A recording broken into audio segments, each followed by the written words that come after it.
आज नांदेड पोलीस प्रशासनाच्या वतीनं आम्हाला या ठिकाणी चर्चा झाली।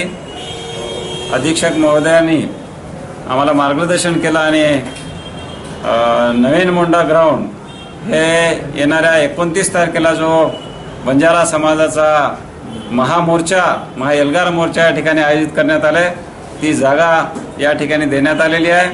आणि या मोर्चाचं जे मार्ग आहे ते मार्ग नवीन मोंढा ग्राउंड, त्याच्यानंतर मग अण्णाभाऊ साठे चौक, ओव्हरब्रिज आणि चिखलवाडी कॉर्नर, आणि चिखलवाडी कॉर्नरच्या नंतर आपण सरळ जिल्हाधिकारी कार्यालयावर धडकणार आहोत। म्हणून हे शिस्तबद्धतेनं पारंपरिक वेशभूषेमध्ये, आपल्या ड्रेसमध्ये, आपल्या वाजंत्रीसह, डपडे असतील, भजन मंडळी असेल, कोणालाही त्रास न देता अतिशय शांतपणे, संयमाने आणि अतिशय सुंदर असा देखना हा महाएल्गार मेळावा आपल्याला करायचा आहे।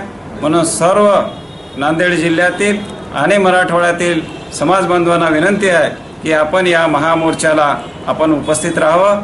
प्रशासनाची या ठिकाणी आम्हाला खूप साथ भेटते, खूप त्यांचं सहकार्य भेटते, त्याबद्दल मी कृती समिती नांदेडच्या वतीनं त्यांचं ऋण व्यक्त करतो।